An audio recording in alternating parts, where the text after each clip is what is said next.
Jeff Salzman here, and welcome to the Daily Evolver.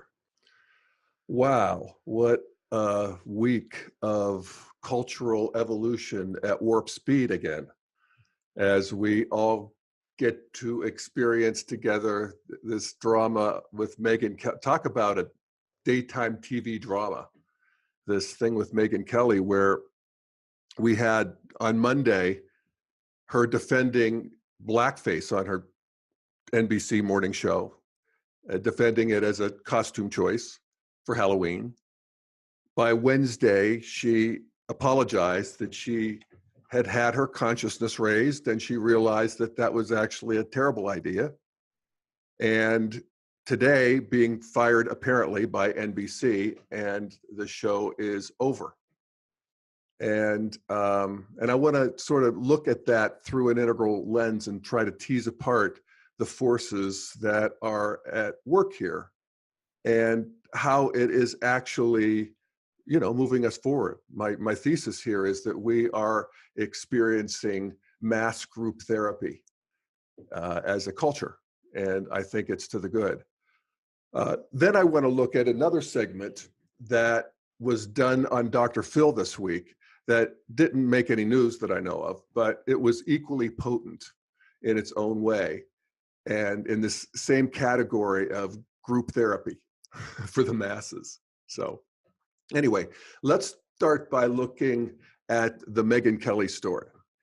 And of course, Megyn Kelly is not just a big TV star, but she's become, and will with this, more so, become a cultural figure, in the sense that she was the, blonde, smart, babe in the evening Fox lineup, and she looked like all the other blonde babes on Fox, except she was really smart and really cutting in a way, and she was good, respectable newswoman, and she led the first debates for the Republicans, and this is where she asked Trump about why he called women pigs and dogs. And he was insulted. He's so good at that. And then after he said something during the debate, but after he said that Megyn Kelly had it out for him, and that she was bleeding from her eyes and from her mouth and from her wherever. And that was the first time all us smart people thought that Trump was toast. Many have come since. But you can't really say that, can you? Hey. Anyway, so here she is on Monday on her show talking about costumes and Halloween. And I'm going to play a segment that was produced about her segment. And this was done by ABC News. So it'll sort of take us through the timeline. It's about 1 minute and 30 seconds. So here we'll start. But what is racist?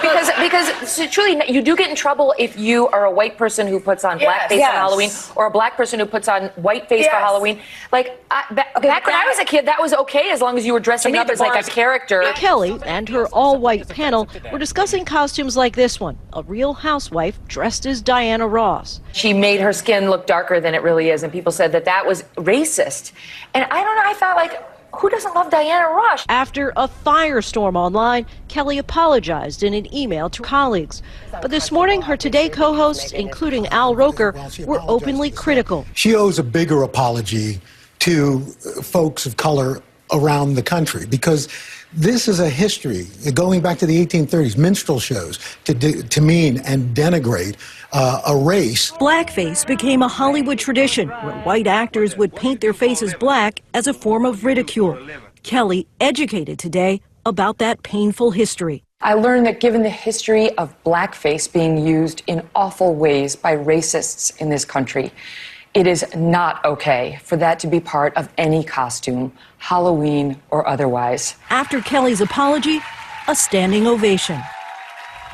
And now that standing ovation is the source of even more backlash. Social media users pounced, saying while her apology was necessary, the ovation was cringeworthy and undermines the point of the apology in the first place, David. All right, Lindsay, thank you. All right, so you see the basic story as it was laid out. And what was interesting to me in her first comment in defense of this costume choice was, back when I was a kid, it was okay as long as you were in character. And that back when I was a kid is such a marker for a traditional worldview coming out. You know that you're going to hear that, because back when I was a kid, in a way, at the traditional stage of development, it is the standard for the way the world should be, if it's adequately healthy. And it's hard to give up this closed, somewhat, yet intimate, lushy, liquidy world that we inhabit as kids, where we feel that deep familial connection with other people. And we don't have to work with it, for better or for worse. But when we leave home, we have to work for it. And sometimes we don't find it. It's hard to find outside of the home. So, that's the upside of that traditionalism. And we can feel into the sort of sweet safety of that. But we can also see it, those of us who have, grown beyond it in a way, is that view doesn't really have much of an antenna for people outside the family bubble. And I thought that it was really well said this morning in a column in the New York Times by John, I'll try his name, Panayowozik, who I really like. I just have always seen his name. I've never tried to pronounce it, but I gave it a good try there. But he describes this mindset in the context of Megyn Kelly. And he says it is this mindset, this worldview, at heart, it is the worldview of people who didn't have to think much about sharing their world with people different from them.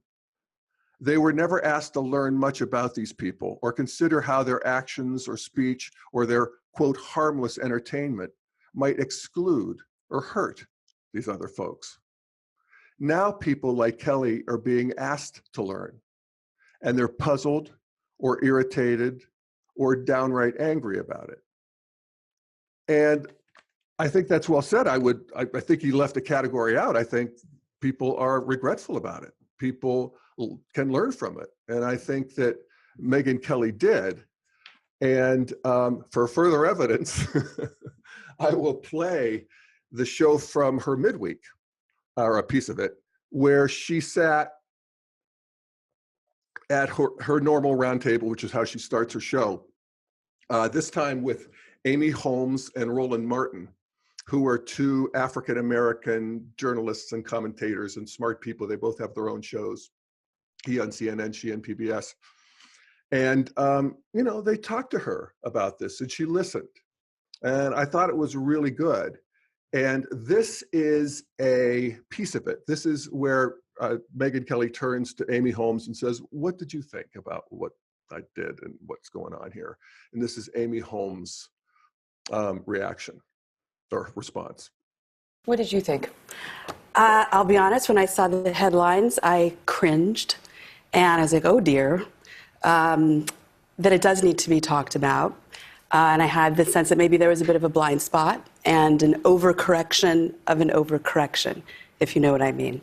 That the history of blackface, as Roland laid out, is the caricature of African Americans as mentally diminished, emotionally immature, subservient, all for to mock African Americans for white entertainment. And maybe this was something that wasn't fully understood. But I did understand the idea of, but I love this character. I love Diana Ross, or any number of African American characters and real people historically. But even there, Megyn, Hollywood also has a disreputable history of hiring white actors to play ethnic minorities because of racist casting practices. So instead of hiring a talented black actor or Native American or Hispanic American, you'd have a white actor putting on dark face to play that character. Even if it was meant to be respectful or thoughtful and reflective, it's still reflected in our culture a non-acceptance of ethnic minorities in media representation. Yeah, so, what a transmission to the millions of people who are watching that show that Amy Holmes gave. And so did Roland Martin. I'm not going to play him, but it's worth looking it up if you can find it, because he too had more of a masculine transmission. And it was great. It was, when we talk about the conversation we have to be having, this was at least a part of it. This was a part I hadn't heard before. And I felt like Megyn Kelly had a lot of real sincerity around listening and in her apology. But alas, it turned out that yesterday it seemed that she was going to go. They didn't actually play her show live. They played a rerun, I guess. And so it's funny. I had some friends over for dinner last night, and these are good, Trump hating, card carrying Boulder liberals. And this is the couple that was talking seriously about moving to Canada when Trump was elected. You never know how serious that is, but they felt it deeply. And the one talked about it primarily, but he said he was just outraged over Megyn Kelly having to be taken off the air, that her sincere apology, her consciousness raising in real time in front of all of us wasn't good enough. And that it's a bad thing when people have to go away when they say something stupid like that. And I know what he means. I could feel that way too. I could feel other ways as well, but I can feel that way, And, and then he had something that, he said something that really chilled me to the bone. He said, "It makes me want to support Trump." And I understand and can feel that too. And at least I can get what Trump is doing, where there is a push back against what is essentially, and we see this from an integral perspective, it's a progressive thought police. Not that every previous stage doesn't also have their version of a thought police, but so does green progressive culture, because it's also monoperspectival. It thinks that its way is the only way. And it's analogous to, down in amber or blue, we would say that this is traditionalism. It would be a religious fundamentalism, where, any mistake has to be punished, and severely, because that's the thing that keeps people in line. And, in traditionalism, we can't be having people going around questioning the divinity of Jesus Christ. If we did, that would put the whole project in jeopardy, which is remaking the world, to make it perfect. And that's what progressives are doing too. But other people aren't buying it. And this is a reaction in the body politic as we approach midterms that I worry about, turning people like my friend last night into sympathetic to Trump and his project. So, but then I go back, and this morning I read John Panay-Wozek again, and here's the end. So here's his conclusion, because he's a columnist, he can have an opinion. He writes about Megyn Kelly and this whole affair, and about how NBC is apparently firing her. He says, "I don't pretend to read minds or hearts. Maybe Kelly truly sees this time that she said something wrong, as opposed to just unwise, and that she genuinely wants to learn, grow, and change. People can do this. They should perhaps not be paid $17 million a year to do it. Maybe when it comes to matters this basic, the learning part should come first." So I feel that way too. I've convinced myself that this otherwise weak-mindedness of mine is actually integral. This pattern of believing the last one I read. But I think, the idea is I'm trying to let them all in, and I do. I just naturally do at this point. And I just sort of explain it that it's human development working itself out, and all of these perspectives in the pot, and it's not always pretty and it's not always fair, but there's a potency to it. There's a fruit that comes out of it. Anyway, that's the practice, or my practice, and you can do it yourself in the privacy of your own home, and you can even do group therapy. And that brings me to my next example, and that is the Dr. Phil show. And for those of you who aren't American or don't get Dr. Phil, he is a psychologist where he has a show on daytime TV, very popular show, has been on for many years. And he normally does things where he's working with people who are in marriage problems, or that sort of thing, or children, or that sort of thing, family therapy in a way. But this week he did a show called What You Need to Know About White Privilege, where he essentially took viewers through a diversity training process that is really just one of the best I've ever seen.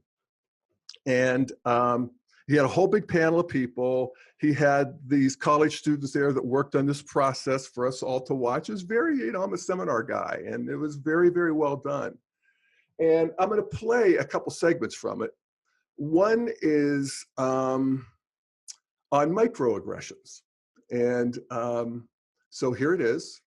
And this is after another process that I'll play in a minute, but here it is. Before the taping, the producing team asked the audience to write down a microaggression that was directed at them. So if you filled out the poster board this morning, please stand up now and hold up your board. Okay. Oh, wow. Okay. So you're fully Hispanic, but can't speak Spanish at all. So you've had people say that to you? Yes. And what was your reaction? Growing up, I've been told that I was a disgrace to both my countries, and it kind of made me feel really bad just for not speaking Spanish. Wow. Okay. And yours? But you can't be Jewish. Your nose isn't big. Seriously? You've had people say that to you? Yeah. What did you say? It just made me really, really angry because I'm extremely proud to be Jewish. Okay. And yours? You have good hair for a black girl. Yes, I've had people say this to me and touch my hair and say that it's soft, and I just think it's really ignorant and it's frustrating to me because it implies that there's a standard of beauty, and if your hair is coarse or textured, that's somehow not beautiful. All right, we got to take a break. Okay, I warned you, those are microaggressions. But do you notice the big feelings on the receiving end? And is there any microaggressions you might relate to in your own life? And, this increasing sensitivity, it can look like overindulgence, it can look like narcissism, and it can go in those directions. But properly done, it's just increasing the container that we live in, the world space that we live in. We can allow more in. And this is the stuff of therapy. This is what we do in therapy. We see our lives and we examine our lives in a way where we develop a witness that is bigger than the old identities. And this is a very powerful thing. And this is, I thought the show was really astonishing, actually. And I will play the next piece. And this is where he's doing a diversity training on white privilege with these college students. And I think it's pretty self-explanatory. And if you're listening to it, you're not going to be able to see what they're doing, but they're actually asking people, I think there's, I don't know, maybe a dozen or 15 students, and they're asking them questions, and they have to step forward or back if those questions are a yes or no. So here it is. I'm going to be asking you a series of 35 questions. If your parents work nights and weekends to support your family, take one step back. If you are able to move through the world without fear of sexual assault, take one step forward. If you can show affection for your romantic partner in public without fear of ridicule or violence, take one step forward. The experience today definitely helped me see the world in a different perspective. I kept stepping forward, and as I was keep going forward, it was like, am I really that privileged? I didn't feel like I deserved to be up there.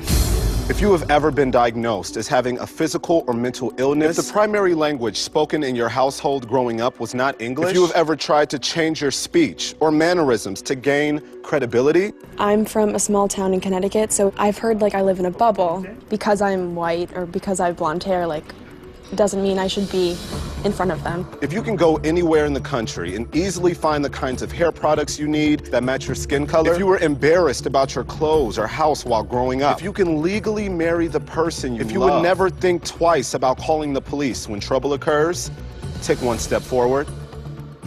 I'm already a double minority, being African American, also being a homosexual male. I'm always like expecting myself to be further back. If you can see a doctor whenever you feel the need, if you have ever been the only person of your race, gender, in a classroom or workplace setting, it felt like those who were in the front were more comfortable. There was one female behind me.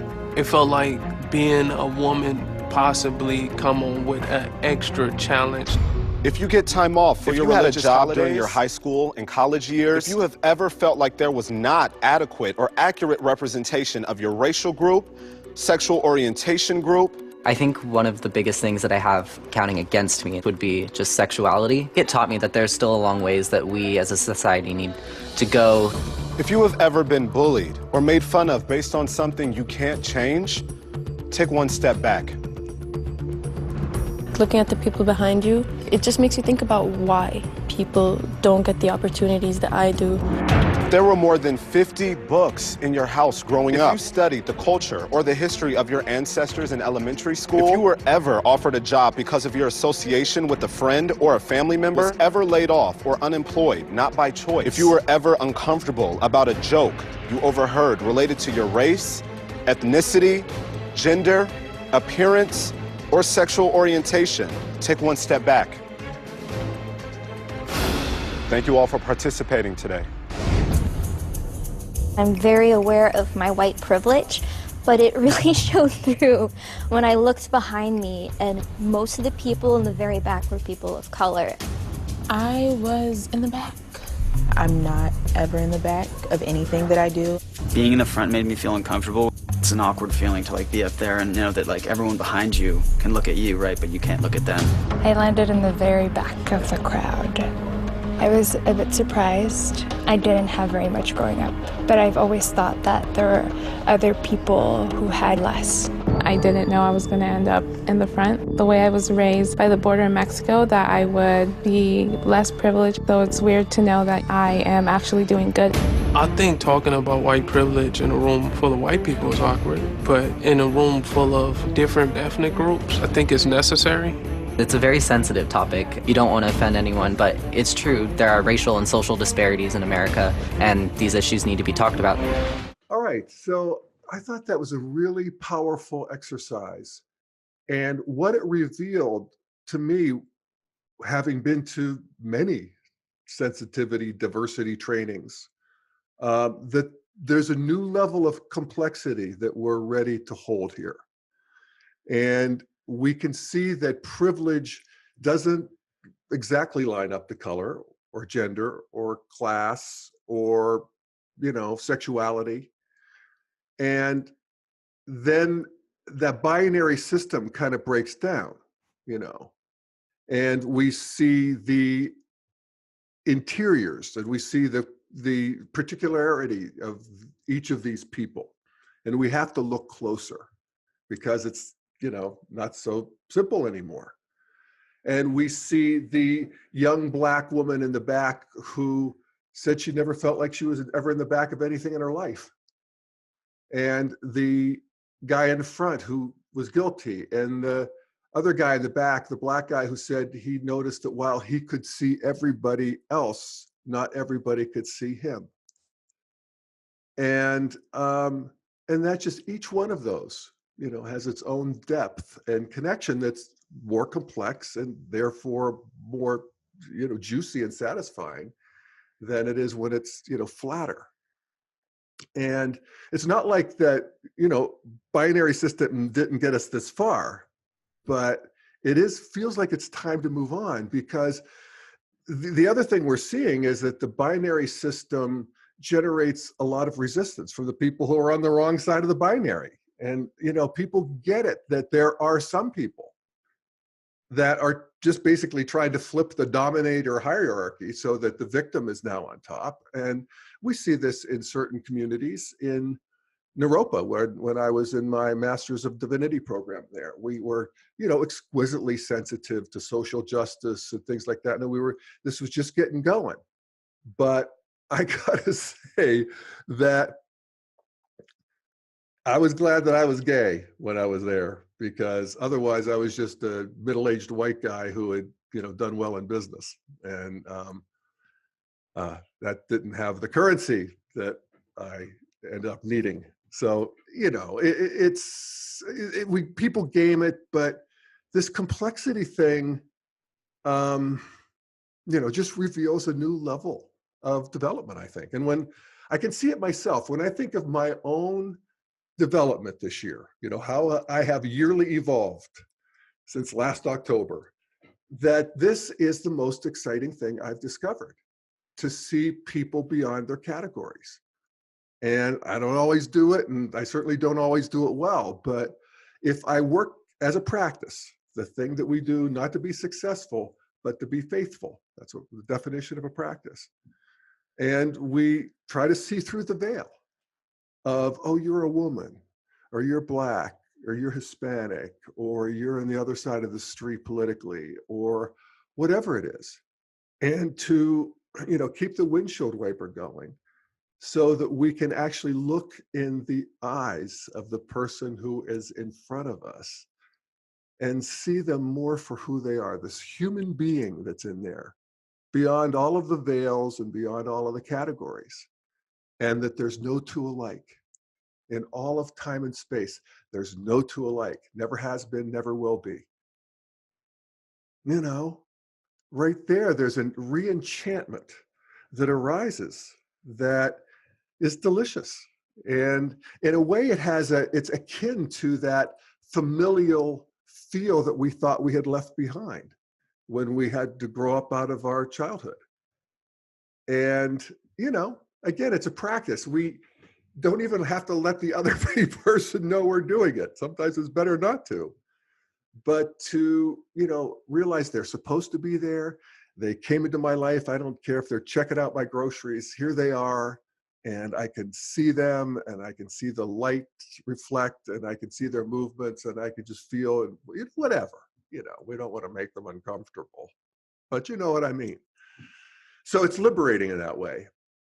And it's also empowering, because all of a sudden I don't have to define myself by my categories and by my privileges.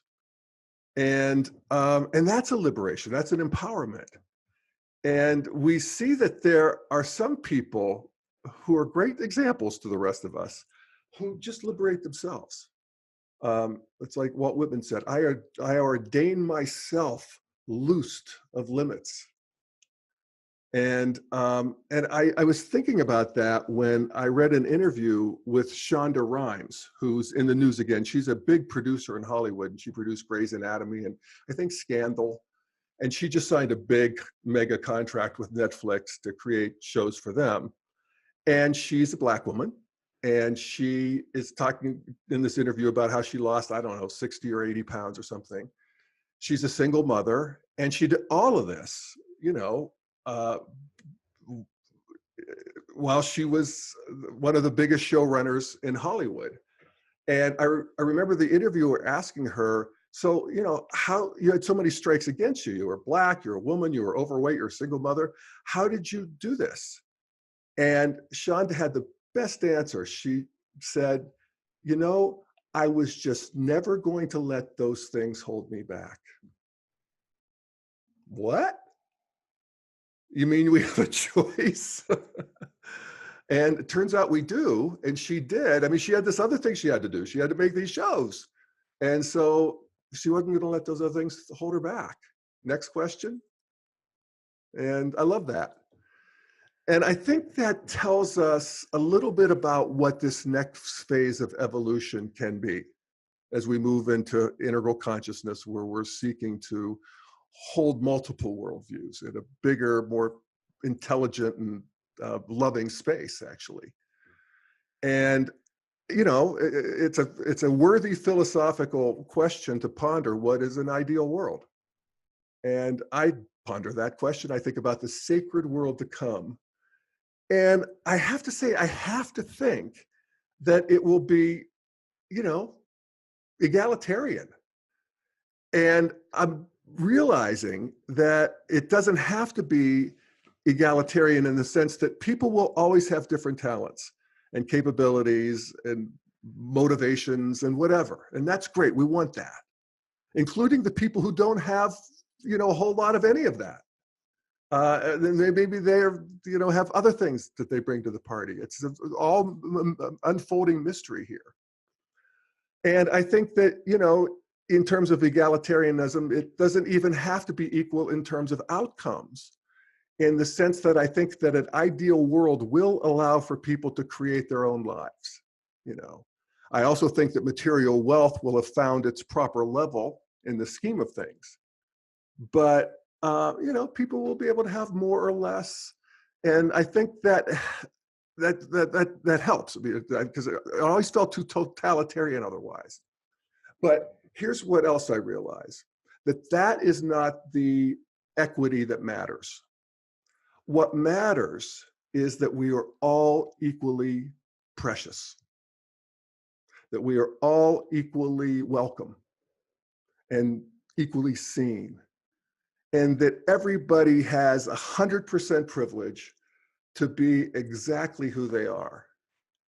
And we're all supposed to be there. And as long as we're not hurting other people, and not just their feelings, then we're supposed to be here.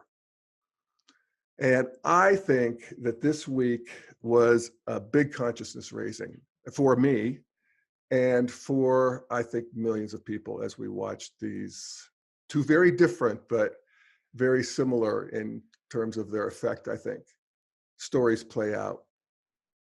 So I think that's it. All right, what fun.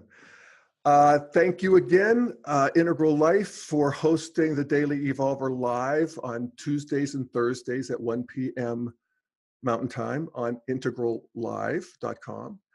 And if you want to see my back library and body of work, you could go to dailyevolver.com, and I have pretty much everything I've ever done on there, at least in the last several years. And so thanks for listening, and we'll see you next time on the Daily Evolver. Bye, folks.